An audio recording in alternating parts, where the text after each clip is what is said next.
Good afternoon, YouTube. It's about 2 o'clock, and there is the star of the show, Saturn. She's giving you all kisses. You guys got kisses. So far, it's been running great. Right now, it's running straight off the battery because we got some nice cloudy skies. It was nice and sunny this morning. Just got off of work a few hours ago, so right now, battery's at 26.4. And so when the battery voltage gets down, it's going to kick into the what's my finger? Kick into the grid. Right now, the inverter is flashing. That means it's getting power from solar or the grid. Solar or the battery. Nothing's charging. And when it's flashing, it's charging. When it's solid, it's charged. So as you see from here, it's all there, and you see that symbol up here means no beeps. So if I can move up and down, no beeps. So that's that. I got me a new toy. It's one of those 12-volt coolers. It's just like this one here. So I was watching this. I was driving to one of my customers, and what's my pop at? My mouth's getting dry. She's just chilling. So I was going to one of my customer stops and seen a guy walking down the sidewalk in the wagon with this in the back of the wagon. Kind of knew what it was, but I never quite for sure. I thought it might be one of those P3A devices where I use the little squares. One side gets hot, one side gets cold, stuff like that. And so I said, "What you got there, bud?" He said, "I got me a cooler." I said, "Cool. Where you going with it?" He said, "I'm trying to sell this." I'm like, "Really? How much?" He's like, $25. I'm like, "Cool." And so I bought for $25, and I really don't. I tried to look that number up, but I couldn't find anything. Yeah, it came to a Viver, but I couldn't quite find that. It's been used. You can tell it's had some necks on it. It's not A1. Still had the plastic on here I ripped off. So I literally set this at it automatically locks. Got push down on the button here to unlock it, and I got it set to -8. Okay, it's on max, -8. I got it plugged in to the EB3A, and EB3A is actually only using 36 watts to get down here. So it's pretty small, not very big, you know. But the idea is I got two coolers now, and so if the grid does go down, power does go down, I will have two coolers. But right now it's at one. I'm going to open up too much. I want to get down, but I do got it set for max, so it's going to draw the watts. It's 36, and there's some numbers on this. Oops, sorry. It's on the inside. Now I gotta open it up, and it tells you that wattage protection. So it's 45 watts. So yeah, I took a chance on it. If not, I could mess around with the cooling stuff in here. But for $25, I bought this one down here for $179. Just because it was orange and blue. That's the only reason why. It's my color scheme. Now I do say that this display is wider, brighter than that one. That one in the sun really sucks. You can't see it. So this is not bad. There's nothing really on it. It came with the plug-in for the cigarette lighter, and it came in with the AC brick. Got that put away. So it came with everything. It hear that beep? That means it locked itself. After so many minutes, it literally locks itself in. So even though if you hit a button, you can't do nothing because it's locked. So and the lights go out, dims down. So we're at 1 degree. I got some frozen ice packs in there. So have to keep it down. So we're pretty much done with solar today. So you see the 12 volts, 20 volts. That means that the inverter is not being powered by solar no more. So the inverter is being powered by the battery, as we can see there. And so when the battery voltage gets down to, I really don't know what I got set it to, and then it's going to, AC is going to kick in, the grid is going to kick in and charge the battery, bypass the battery, and run the load. Right now the load is, what are we sitting at the load? It's and I got the beep turned off. That's what input, no battery, no input to the battery. We at 60 hertz, load is 3%. We are at 95 watts. So the fridge is shut off and this fan runs about 95 to 100 on max. So I'm doing pretty good. So my next go is, once I get this paid off, is I need to bring more solar and more batteries. So I don't know which way to go. I think if I bring more batteries in, I don't have enough solar. If I bring enough solar in, I'm fine running stuff all day long. When it comes to nighttime, I don't have enough juice. That's good because the grid will step up and take care of it. I think I should bring in the battery first, because throughout the night when the battery drops, the charger doesn't have to kick on to charge the battery. So hopefully I can get through the night and have a good sunny day. And true, the 400 watts is not going to charge up the extra batteries, but it will help. So I'm thinking I'm going to go with the bigger battery bank first, and that's expensive. So I'm not going to go, these are 12 100 amp hours. I'm not going to do that. I'll probably go with the true 24 200.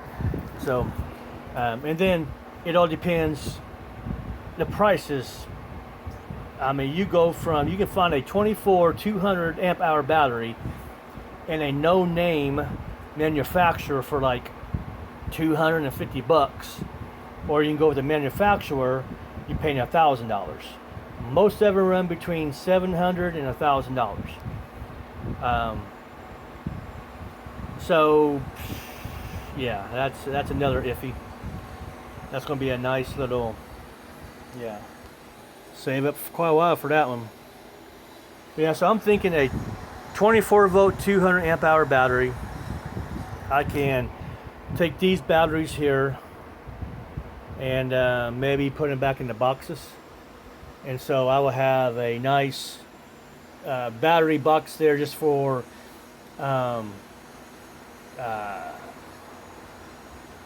charging up something real quick, whatever, run the cooler off if something. There's nothing major there. And then the Lucidity box I got down there actually has a 10 amp charge controller built into it, MPPT. It literally has 1,000 watt inverter in it, and it's a nice little all-in-one box. So I might put a battery back in that one, and then have me 2 battery boxes, and then have my 24 volt 200 amp battery. But all of that is just hearsay. Not hearsay, but all that is just yeah, I don't know yet, but that's going to be a big purchase there, and that's going to take me a while to do. And it'd be cheaper to just get 2 more Red Auto 12 volt 100 amp batteries and put those in series. But it's, I don't know. Actually, what I like to have and really get into is the silver batteries, the silver rack batteries. Get a 24 volt 200 amp hour silver rack battery. Those that have the circuit breakers and all that built into it, but I mean, you're talking $1,500 for something like that, and that's no way I can afford that. You know, some people $1,500, but yeah, that's, you know, literally live paycheck to paycheck. I've been lucky the last 3 paychecks. I've done pretty good on having money left over at the end of the week. Done pretty good at my bills. Kind of, the last 3-4 paychecks has been really nice. I know I'm not struggling at the end of the week. I'm not, you know, it's been good. I'm having a few $100s left over, and so I thought I was getting ahead. And yesterday the starter goes out in my Jeep. You know, I'm like, So that was a $200 thing, and after the core charge, you know, it was like 175 or something. I don't know. It was, starter was 154, but then when I was ringing out, it was 200, almost 200. I'm like, what the hell? And it's $25 core charge. But then you knock it, so then sales tax was at $25 or something. I'm like, what? I mean, so I needed it. But I have 4 starters on my front porch for the Jeep, but I'm clear down south of Terre Haute. I'm, 7-8 miles away. There was no way I can walk up here, grab the starter, and walk back, get it on, and then I wasn't going to do it. I was going to walk here because I thought it was my battery pack. I thought my battery was going dead. Because the way it started, it was like, it was, you hear it starting, and it's like, kind of dying down. So, I don't know. It's hanging at 1 degrees. It hasn't hit 0 yet. And we're drawing constant voltage. Constant 36. We got 15 coming in, so we're not doing too bad. And I might plug that into the wall. Let me plug this into the wall and see if I can get that down to... Yeah, let's do that real quick. Alright, I got it plugged into the power strip, so I'm drawing more power from the 127 watt, so that's not too bad. 95, you're looking at about 30 watts, and that's what I was bringing up on that one. I put it on the AC because I've got 14.4 volts off, that's what it's going into, and AC was only getting like from the Blue Eddy, using a cigarette lighter, was only getting like 12. So give it more juice and see. And also I'm putting this to a test too, so we can do that. But this cord for cigarette lighter is pretty long. You heard that beep. That's just meaning that the system just locked itself. So I'm pretty happy for this. So I'll give you a video night when it reaches, if it reaches -8. And so the battery's still running, the inverter. So I got this app, like I told you before. I got this app finally figured out on my phone, got it running. But it's not on demand, meaning the time, when you look at it, I think it's like a 15-minute delay. So I think every 15 minutes it refreshes. So I got to go in and see if it's possible to have real time on this. I got the DC turned off. Only 15 watts are coming in, and then only 8 watts. So when the voltage gets down below 60, then the inverter's not doing anything. At 60 volts, it powers the inverter. But actually at 60 volts, that's when the MPPT kicks in, and it gives it the voltage to the inverter that needs to switch over. That's my understanding. So it's first solar, then battery, then the grid, or utility, however you want to call it. So, alright, well, that's about all I need to say. So, I'm going to run this a little bit longer, see where that goes. And that make me some food. I'm hungry. Grab me up some hamburger, put some onions in it. If I don't eat onions, and I don't eat fruits and vegetables very often. I do about once a week, maybe twice a week, if that. So, but this one does not have a light on it. No light. Now mine does. The one well, both of them are mine, but this one here is nice. It actually has a light right there, and this uses 45 watts too. But this is a little bit deeper. So this is a, how many quart? And don't say. Let me get on my knees and get down here and see if I can see how many quart it is. And don't say, I think. No. Yeah, I don't remember what quart this is. Well, how many quarts are in here? Kind of dirty, but yep. So it's not bad. And it has a little thing for my cord. Actually, these units come with the battery, and that's where the battery goes. But with this particular brand, you have to buy it with the battery.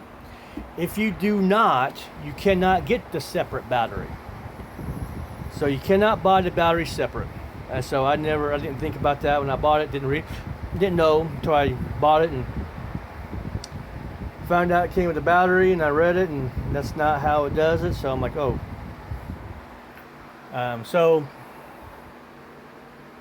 That's that. So no battery, but you can buy them with the battery. It is a lot more expensive, and I don't know how you charge the battery up or anything about it. Does it come its own charger? I don't know. But if you buy one without it, you cannot get it. So, well, so my mini fridge is going to be here in a couple weeks. I'm going to get it in a couple weeks. I'm going to get me a 5 quart, because I just need enough room to put what food I eat on a regular basis. I don't need to store.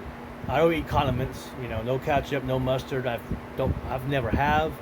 Now, if I'm going to a fast food restaurant, and if it came on a sandwich, then yeah, I can eat it. No big deal. But most of the time, I get my stuff plain. I do like going to Subway. When I did go,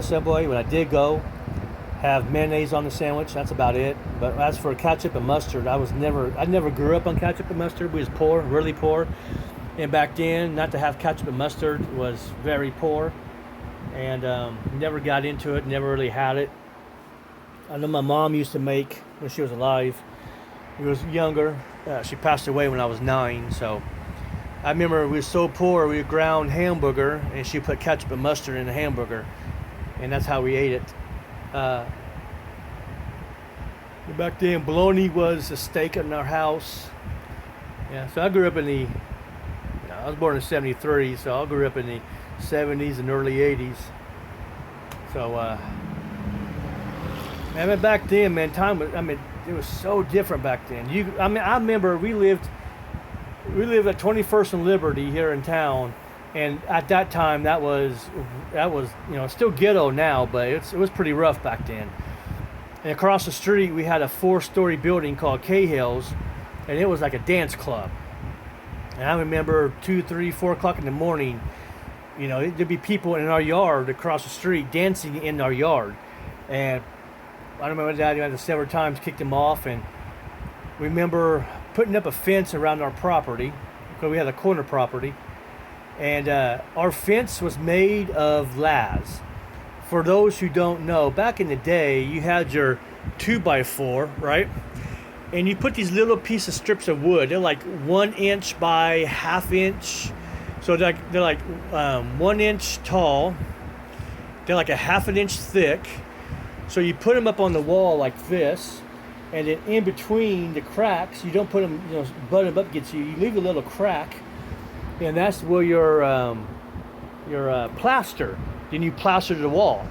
So that little crack in between the two las is where the plaster went into, and that's what stuck on your wall. So we didn't have drywall and none of that stuff. And so we had a bunch of houses around the area that burnt down, caught on fire, whatever. So my dad literally went into these buildings, and I don't know if he stole the wood, I don't know if he got permission, whatever, but we went in these buildings, the Cahills that was across the street from us. I mean, it burned down it caught on fire 5 times, 7 times, something like that before it was tore down. It got so bad in our area, arson, so bad where I lived.